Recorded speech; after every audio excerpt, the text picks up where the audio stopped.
आज हम लोग डिस्कस करेंगे यूपी टेट 2026 का PYQs हैं आपके। ये प्रीवियस ईयर में जो क्वेश्चंस आए हुए हैं आपके भाषा सेकंड के इंग्लिश सब्जेक्ट के, तो इसके बारे में हम लोग पढ़ेंगे। डिटेल स्टडी रहेगी इसकी। एक एक क्वेश्चन आपको बिल्कुल अच्छे से क्लियर कराया जाएगा ताकि अच्छे से समझ में आ सके। तो देखते हैं question number 1। The substitution table method was adopted by A. Dr. West, B. H.E. Palmer, C. Professor D.J. Dodson, D. Robert Manager। तो इसमें जो है आपका ये जो टेबल मेथड है वो कौन लेकर आया, ये पूछा गया है। सबसे पहले हम समझते हैं कि टेबल मेथड होता क्या है। टेबल मेथड एक ग्रिड होती है जिसमें सेंटेंस को डिवाइड करके लिखा जाता है ताकि अच्छे से समझ में आ सके। जैसे ये हो गया आपका, तो इसमें आपके हो गए, इसमें सबसे पहले आएगा आपका सब्जेक्ट, फिर आपका आ गया ऑब्जेक्ट, फिर आपका आ गया वर्ब, फिर आ गया आपका ऑब्जेक्ट। यदि अदर वर्ड्स है कोई तो आपका अदर वर्ड्स आ गया। तो अब इसमें सब्जेक्ट में जैसे आई, वर्ब आपकी एम,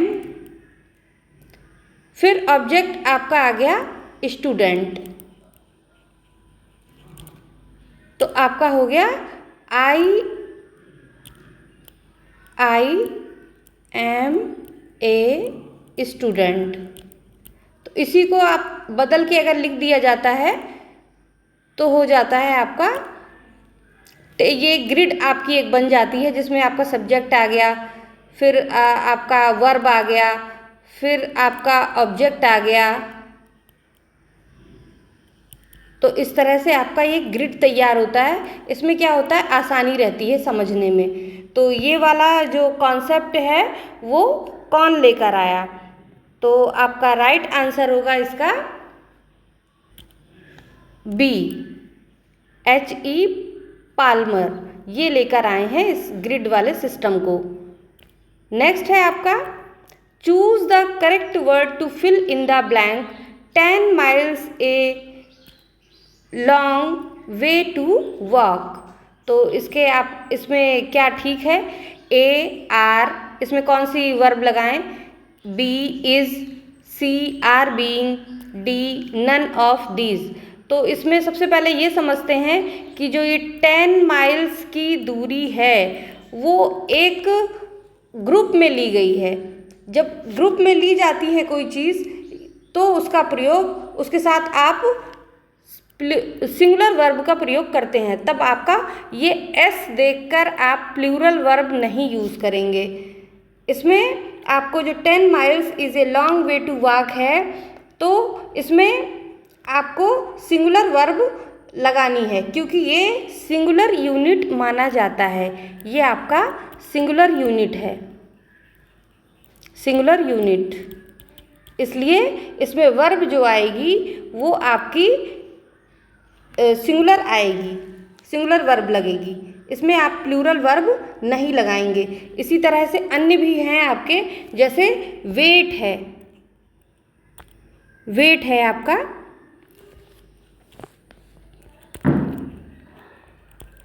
वेट है, डिस्टेंस है,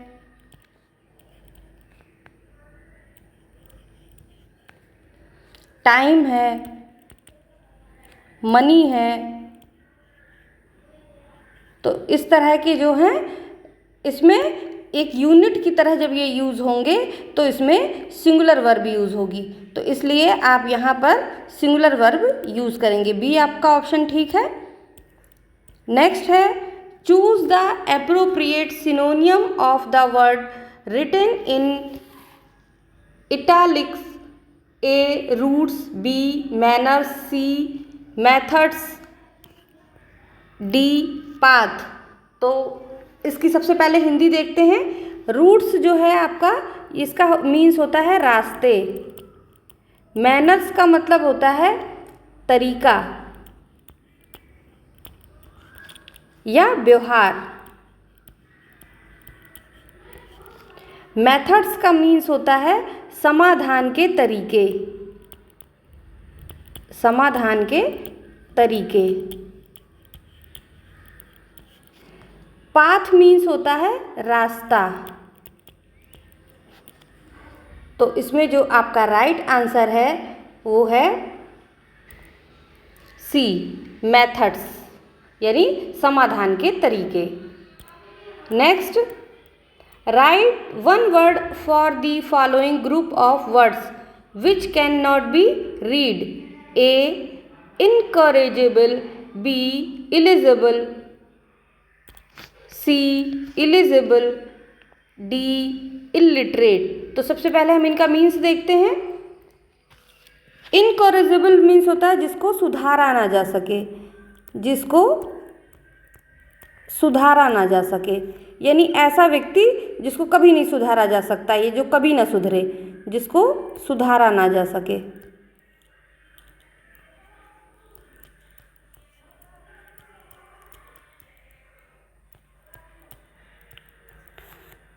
इलिजिबल मीन्स होता है जो पढ़ा ना जा सके, जो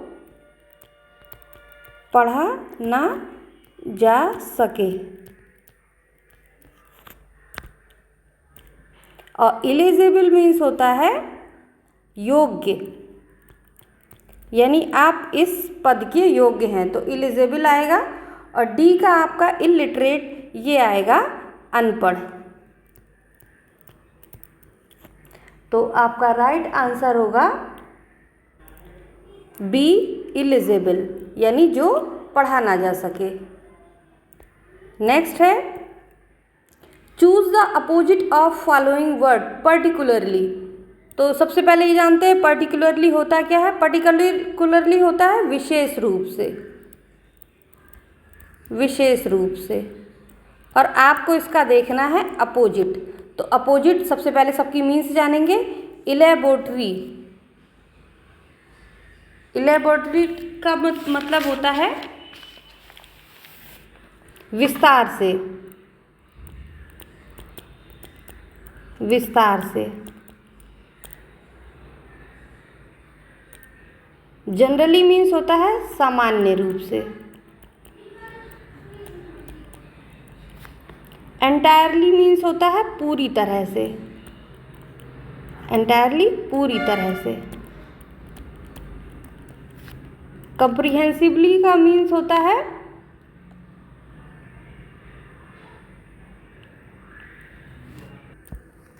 विस्तृत रूप से, या विस्तृत रूप से, या आलोचनात्मक रूप से।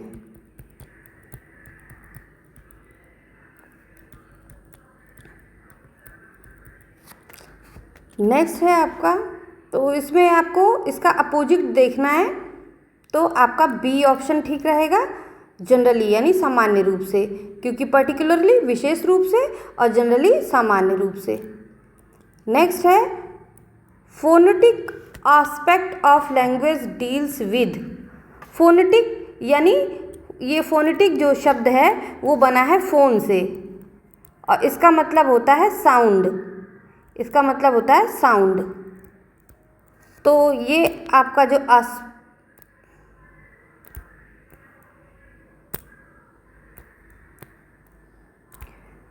एस्पेक्ट है, ये फोनेटिक एस्पेक्ट है, वो उससे लैंग्वेज किस तरह से आई हुई है। तो राइटिंग, राइटिंग मीन्स होता है लिखना। रीडिंग, रीडिंग मीन्स होता है पढ़ना। ये आपका साउंड, स्पेलिंग, प्रोनंसिएशन, यानी साउंड उसमें ध्वनि हो, स्पेलिंग जो लिखने का तरीका है वो हो, प्रोनंसिएशन फिर उच्चारण हो, अंडरस्टैंडिंग समझना। तो आपका राइट आंसर होगा सी, साउंड, स्पेलिंग और प्रोनंसिएशन। नेक्स्ट है, causes of spelling errors are, यानी काउजेस कारण कौन से हैं। स्पेलिंग एरर्स, जो स्पेलिंग में गलतियां हो जाती हैं उसके कारण कौन से हैं। ए, साइलेंट लेटर, यानी कुछ ऐसे शब्द जो हम लिखते हैं लेकिन बोलते नहीं हैं, जैसे नो, तो इसमें के साइलेंट है आपका। पुअर प्रोनंसिएशन, यानी अच्छा उच्चारण ना होना, अच्छा उच्चारण ना होना।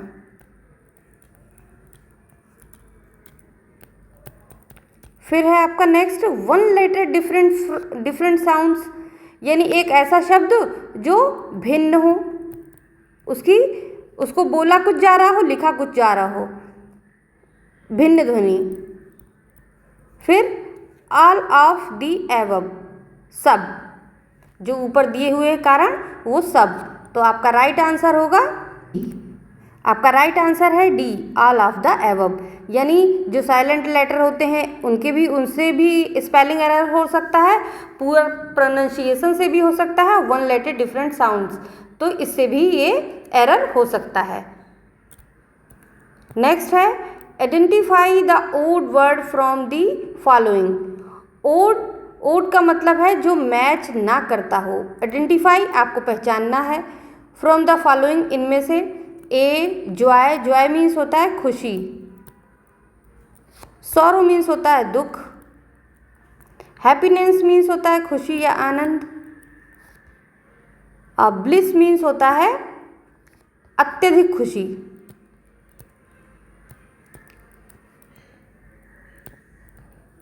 तो आपका राइट आंसर होगा बी, सॉरो। ये इससे मैच नहीं करता है इन तीनों से, तो ये एक अलग है, तो आपका सॉरो होगा। नेक्स्ट है which of the following is an oxymoron. Oxymoron means होता है विरोधाभास।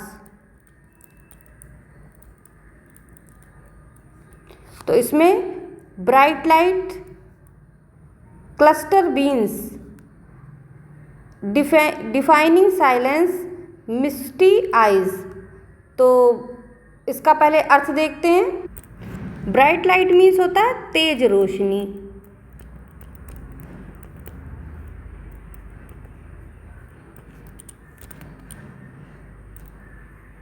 क्लस्टर बीन्स मीन्स होता है, ये ग्वार की फली एक सब्जी होती है, ग्वार फली।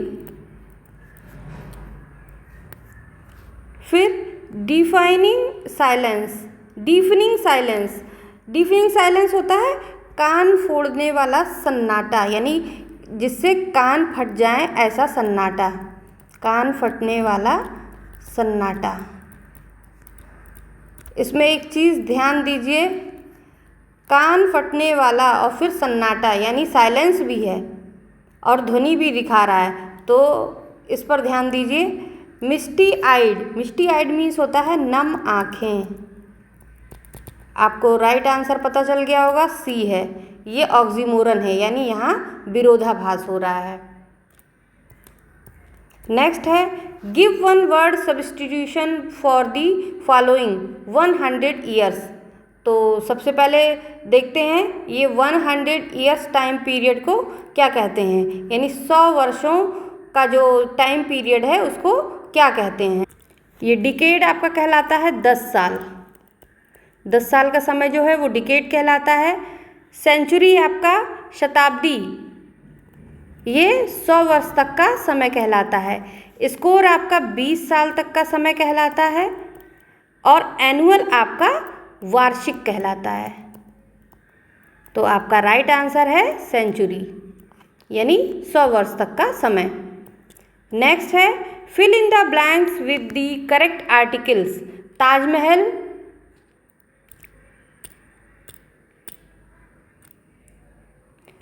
इज, ये ब्लैंक है आपका, मैन्यूमेंट सिंबलाइजिंग लव।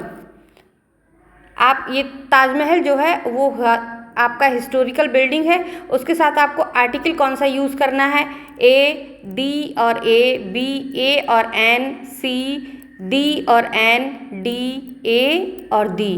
तो आपका जो हिस्टोरिकल बिल्डिंग है उससे पहले डी लगाते हैं, और जो मैन्यूमेंट है वो किसका प्रतीक है, वो ये जो सिंबल है वो प्रेम का प्रतीक है। तो जो मैन्यूमेंट है वो काउंटेबल नाउन है, ये आपका काउंटेबल नाउन है, इसको गिना जा सकता है, यानी 1 मैन्यूमेंट, 2 मैन्यूमेंट, 1 मैन्यूमेंट, 2 मैन्यूमेंट, 3 मैन्यूमेंट, ये गिने जा सकते हैं, काउंटेबल नाउन है, इसलिए यहाँ पर ए लगाएंगे। तो आपका राइट आंसर है ए, दी और ए का प्रयोग करेंगे। नेक्स्ट है fill in the blanks with the correct preposition I tried blank relieve them their poverty. तो रिलीव का मतलब होता है मुक्त करना, पॉवर्टी गरीबी। अब इसमें आपको करेक्ट प्रीपोजिशन यूज़ करना है, तो इसमें पहला जो है आपका ए, इसमें विद है तो इसमें अलग होने की बात ही नहीं हो रही है, तो ये आपका नहीं होगा। टू और ऑफ, इसमें भी अलग होने की बात नहीं है। सी में आपका बाई और फ्रॉम है, फिर डी है आपका इनटू और विद है। तो इसमें जब अलग होने की बात हो तो फ्रॉम का प्रयोग करते हैं, तो आपका आएगा बाई और फ्रॉम, ये आपका यूज होगा।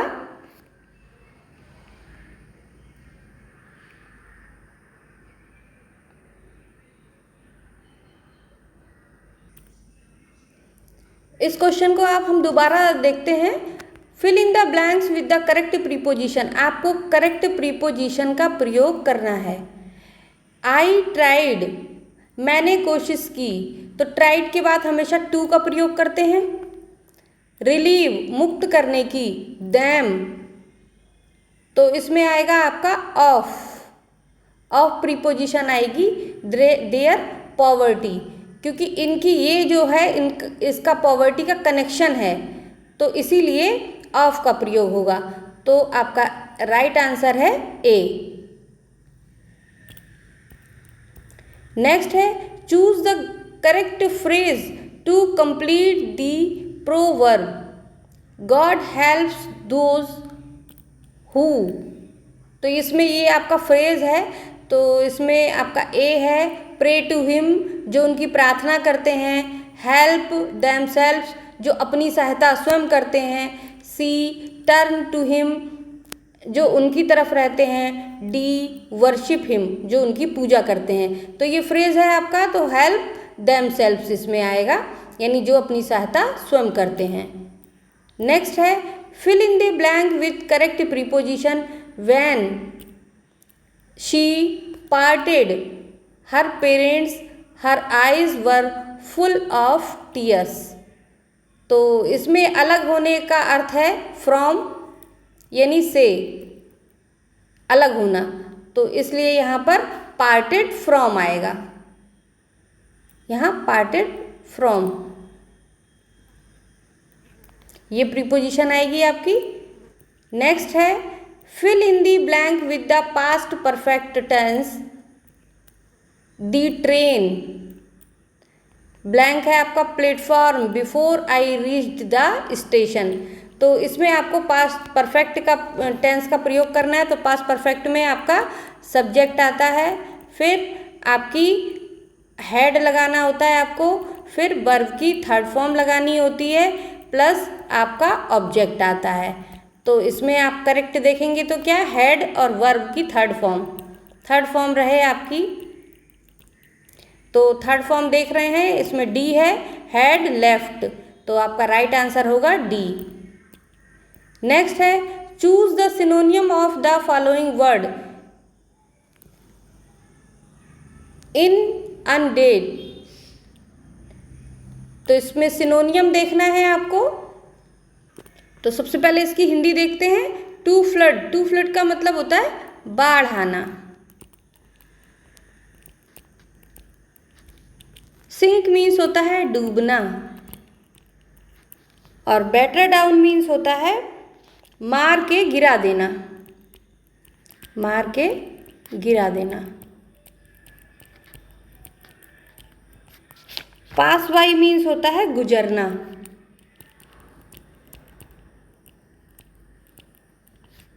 तो आपका राइट आंसर है इसमें ए, टू फ्लड बाढ़ आना। नेक्स्ट है the girl child Lucy is in poems written by. तो जो पोइट है वो कौन है इसके, A John Keats, B William Wordsworth, C William Shakespeare, D PV Shelley. तो आपका राइट आंसर है इसमें विलियम वर्ड्सवर्थ। इन्होंने बहुत सारी नेचर के ऊपर कविताएं लिखी हैं और इसमें ये लूसी कविता इनकी लिखी हुई है, जिसके बारे में इन्होंने 5 कविताएं लिखी हैं। और ये जो लूसी है वो एक काल्पनिक बच्ची है जिसके बारे में इन्होंने लिखा है। Choose the incorrect part of the sentence. The man standing next to the pillar is my older brother. तो आपको इसमें जो सेंटेंस है उसमें गलती देखनी है। तो इसमें A the man, B standing next to, C the pillar is, D my older brother. तो इसमें जो एक ही फैमिली के होते हैं उसके लिए आप लगाते हैं एल्डर। तो यहाँ एल्डर ब्रदर आएगा, ना कि ओल्डर ब्रदर। तो आपका डी राइट आंसर है। नेक्स्ट है fill in the blank with the correct idiom. I of Rama at the theatre but she did not see me.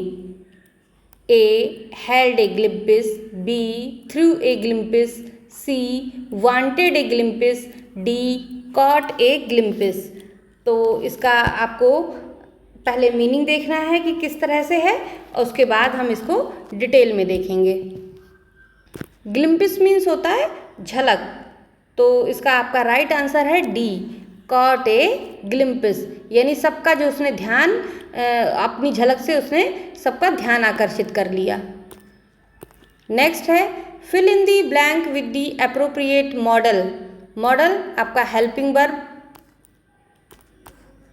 The blazers, ये आपका ब्लैंक है। Read and write their mother tongue, यानी अपनी वो मातृभाषा, mother tongue मातृभाषा में पढ़ सकते हैं और लिख सकते हैं। तो इसमें आपको कौन सी मॉडल वर्ब लगानी है? A may, B can, C should, D with. तो आपका राइट आंसर होगा कैन, सकना। ये इनका सामर्थ्य दिखाता है। नेक्स्ट है choose the correct form of the verb to fill in the blank.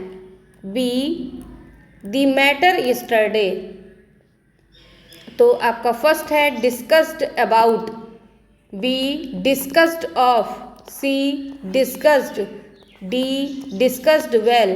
तो डिस्कस मीन्स होता है सलाह मशवरा करना, उसके बारे में बातचीत करना।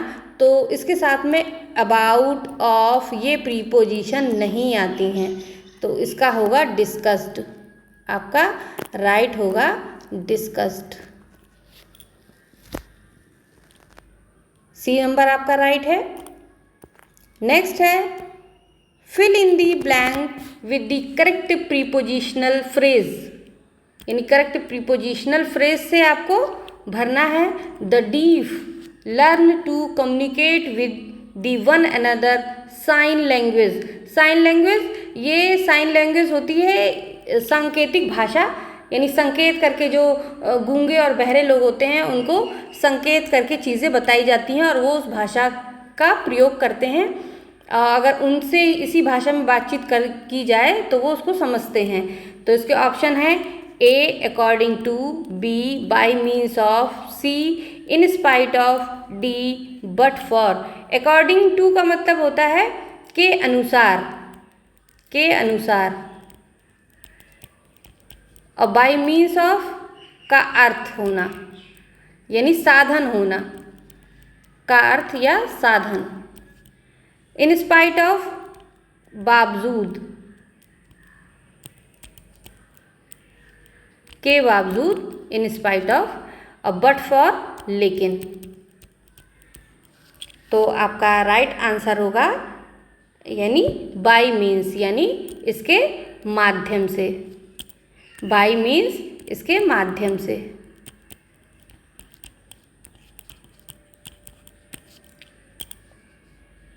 नेक्स्ट है choose the best word to complete the sentence he was tired and ill. And ये आपका ब्लैंक है। ऑन द स्टेयर्स सीढ़ी से, and fell all the way down, नीचे गिरना। Stumbled, A, B stuck, C stumped, D strayed. तो सबसे पहले इसकी हिंदी देखते हैं। स्टम्बल्ड मीन्स होता है लड़खड़ा कर गिरना, लड़खड़ा कर गिरना। फिर आपका स्टक होता है, स्टक मीन्स फंस जाना, फंस जाना। स्टम्प्ड मीन्स होता है हैरान होना, और स्टेयर्ड मीन्स होता है गाड़ी घुमाना। तो आपका राइट आंसर होगा ए, यानी लड़खड़ाकर सीढ़ी से गिरना, ये आपका राइट ए होगा इसमें। नेक्स्ट देखते हैं, find out the part which has an error in the following sentence. They invited Jaya and I to the function to be held in the next month. अब इसमें हम देखते हैं कि एरर क्या है। A, they invited Jaya and I. B, to the function. C, to be held in the next month. D, no error, कि इसमें कोई गलती नहीं है। तो इसमें आपका जो ए सेंटेंस है इसमें गलती है। जब इनवाइट किया जाता है तो वहाँ ऑब्जेक्ट का प्रयोग किया जाता है, और ऑब्जेक्ट इसमें आई नहीं है, इसका ऑब्जेक्ट मी होगा। तो इसलिए यहाँ होगा दे इन्वाइटेड जया एंड मी, ये आएगा। तो आपका राइट आंसर है ए। नेक्स्ट है, choose the alternative which best expresses the meaning of the phrase idiom the little girl with her flawless performance stole the show. A, disappeared from the show. B, crept into the show. C, stole something from the show. D, won everybody's praise. तो आपका right answer होगा इसमें जो flawless आपका दिया हुआ है ये इसका मीन्स होता है बिना गलती के, बिना गलती के। और परफॉर्मेंस होता है प्रस्तुतिकरण। तो उसने जो अपनी प्रस्तुति की वो बिना गलती के की थी, और जिससे उसने प्रत्येक व्यक्ति की जो प्रशंसा थी उसको जीत लिया। तो इसका आपका राइट आंसर होगा D, won everybody's praise. Next है, fill in the blank with the most suitable article. आपको आर्टिकल इसमें भरना है। बी वर वॉचिंग, फिर आपका ब्लैंक है news on BBC last evening. इसमें आर्टिकल है A, B, the, C, an, D, none of these.